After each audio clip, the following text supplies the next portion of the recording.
10 out of 10 would smash this game. It's not only visually stunning, but runs better than all the fat kids in my basement that I bribed McDonald's with if they run to power my home.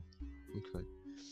I bought this game with the promise that I'd poo all over the floor or get oiled up by me gran. This was false information, not best please. The way Granny just followed me is perfect. I would definitely pay money for this, as it rivals games like GTA, Call of Duty, and more. Good job, Nate. Thank you. It's really nice to see the developer sort of interacting with the... what's it called? The fans. None of these seem... Oh, best surfing game. Okay, so it's a bit of a variety sort of game, I guess, with multiple, I guess, like mini games. I don't know what you'd say. I don't think I want to read these anymore. I think I'm just gonna play the game now. Seems like connect a controller. No, I don't need to connect a controller. Oh wow. So, you know, this is a pretty simple stream here, but quite like it, you know. It's good. You know, a lot of these games, they have all these really over designed okay, oh. Okay, up goes up, down goes down. That seems pretty intuitive. Can't reset it for some reason, and I can't toggle the sounds by the looks of things, so guess I'm gonna just press play, see what happens. Okay, oh, what's going on here? Difficulty. Oh, okay. That kind of scared me a little bit. I can't change the difficulty on this. I mean, maybe I can, but I just don't know how. I'm not sure. I guess we'll just play. My sensitivity is way... Oh, okay. Pausing... My controller's vibrating. Okay, this is really weird. Don't know if you can hear that. That's my controller vibrating. And it won't stop. It looks like Shrek's in... Oh my god. I'm flying. Did you see that? That was a very quiet noise. I've been noticing it. It gives us some PC inputs to use. I have to say this game does run very well. It's a pretty well optimized game, to be honest. I think part of that comes from, like I was saying before, the fact that, you know, you don't need any fancy animations for your character, because, you know, at the end of the day, who cares about the shadow of your character, right? Nobody cares about that. Excuse me.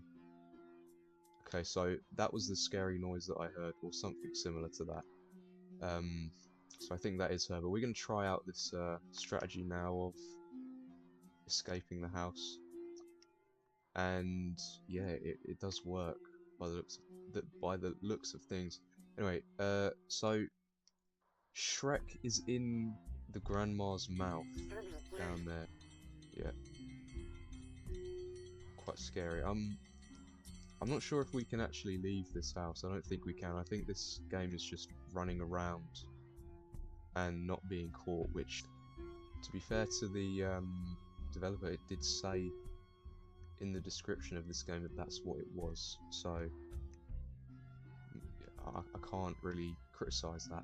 I'm pretty sure the reason for this happening is that you know, usually when you've got a camera controller sort of thing, you will want to move the camera up and down and also move your character left and right when you're moving around, and I think it's similar to what you would have with, you're looking up and down, so your head's moving up and down, but instead of the head moving up and down, because we don't have a head in this character, the whole thing just sort of moves up and down. So when we look down, this thing is just facing the ground, and that's why it falls down. And you will also notice when it's facing upwards and I try to move forwards, it sort of jumps in the air because it's facing upwards and also trying to move forwards, but the forwards, direction is dependent on where it's facing. So you can see if I look at the ground and try and move into the ground, it's actually trying to send me further into the ground, which is not what you want to see. It's a pretty easy fix.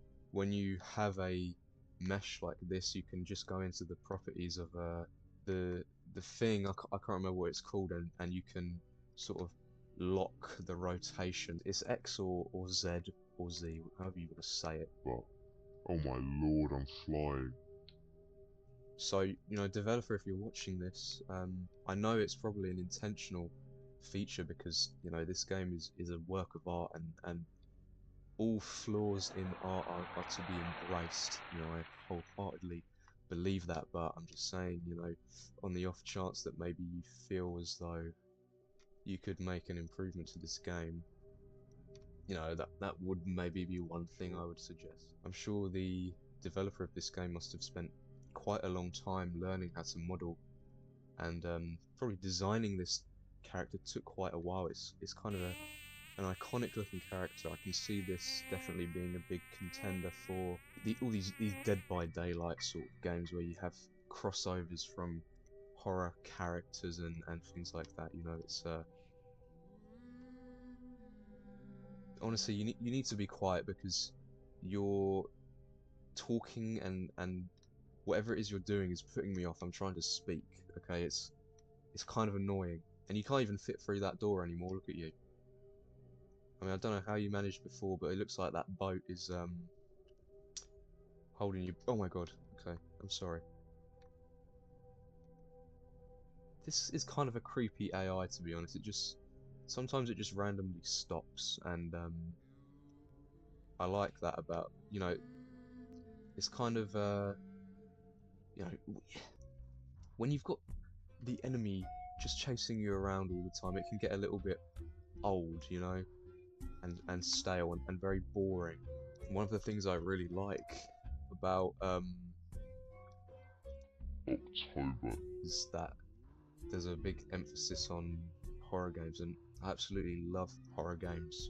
I've played about 2 or 3 in my entire life, including this one, so I really have a deep passion for games that really give you the creeps and stuff like that. I just love it.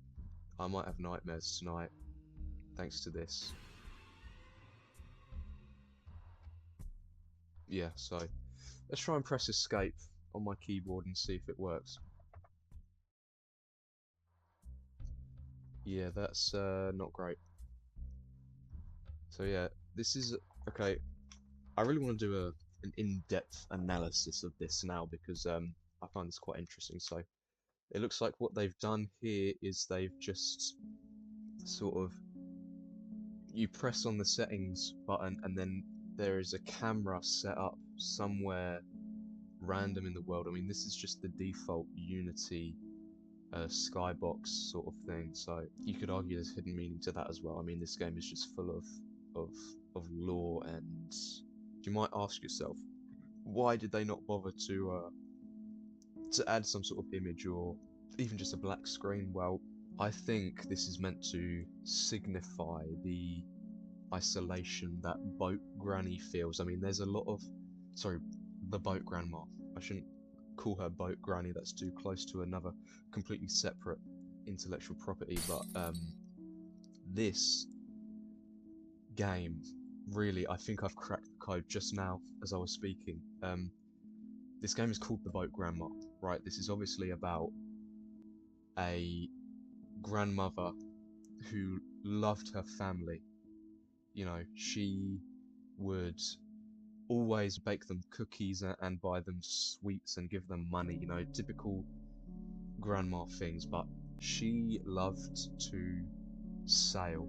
not only did she love to sail, but she was part of a crew on a ship, and they would go out, you know, just having a good time.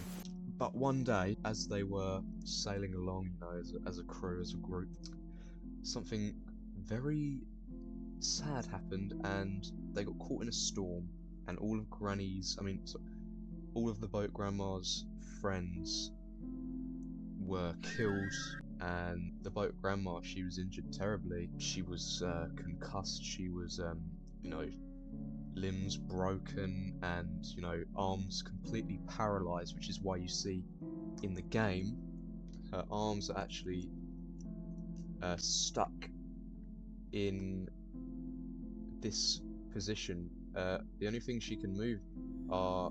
Okay, I've just fallen out of the map. The only thing she can move is her head. I mean, not even that. I mean, I think it's just her legs, actually. All she can do is sort of walk and turn her whole body. She's completely paralyzed from the waist up. So, you know, clearly this... Oh, what was that? There's some sort of secret room I've just seen. This might give us some more insight. Oh my goodness gracious, what the hell is this? So this is... Okay, this is very interesting. This is the perspective of Granny, and this is the perspective of us. Anyway, this Granny lost all of her friends in some kind of freak boat accident. She's going through the table. She's trying to come towards me. I mean, you can see her right there. This is... I don't know why they would put a camera in Grandma's head to see where she's going, but, you know, that's just part of the art of this game, I suppose. She was rescued by, you know, whoever it is in those fancy helicopters that come and rescue you when you're injured at sea or whatever. And she returned home after many, many months of being away, hence why this house is so sort of run down, you know.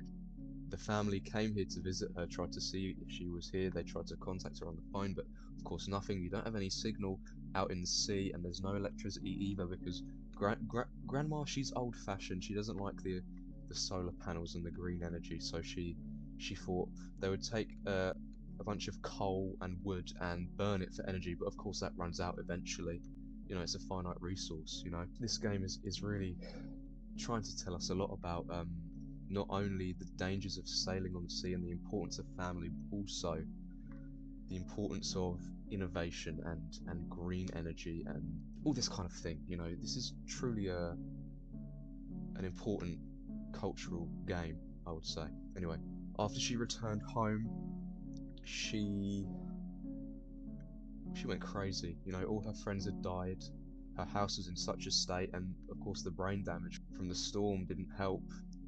So she lost her mind, and the next time her grandchild came to visit, well, she's got a few, but this is just the first one that showed up, I guess the unlucky one, which is who we're playing as right now. I don't know, maybe it's got something to do with the fact that she's so worried about losing another person that she keeps her family members locked up in this house so that they'll never be able to leave her sight, and she will never have to lose another. But of course, her mental breakdowns cause her to just lose her mind and eventually act violent against her own family members.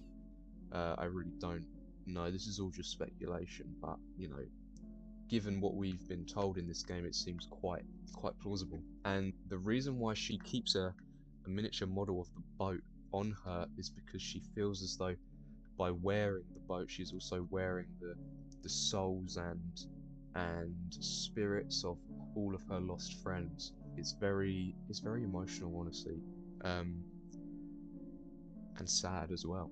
It's emotional and sad, which is an amazing combination in this game.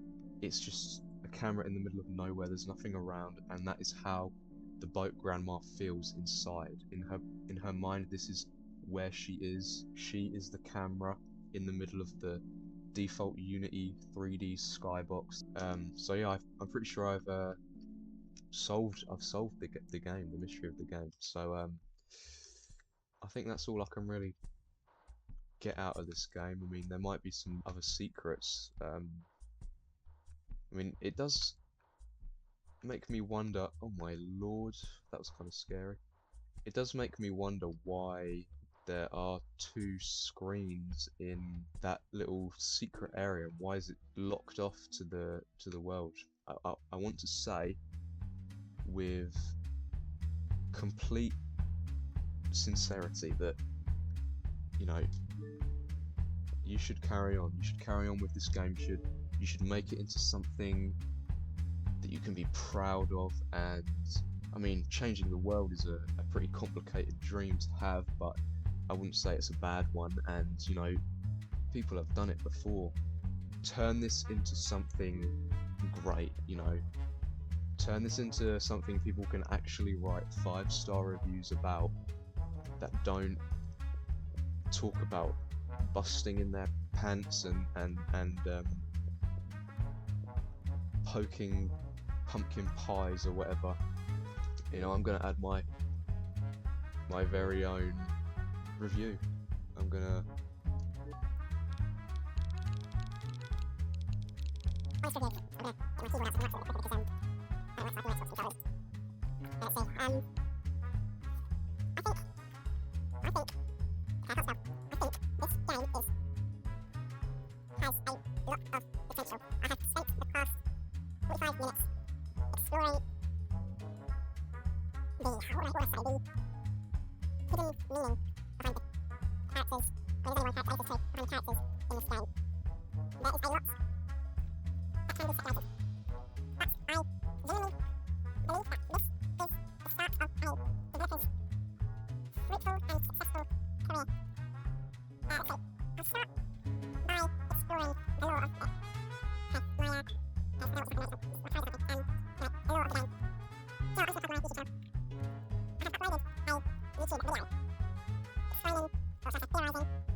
I think you should put the diseased emoji. No, I don't want to put the diseased emoji. I don't want to do that. I think you should put the brick wall emoji. No, I'm not feeling that emoji right now. Oh, how about the mountain emoji to symbolize the struggle of climbing a mountain, but the satisfaction and sense of accomplishment that you get from reaching the summit. Oh, do you know what? That's a good idea. Actually, I think I'm going to do that.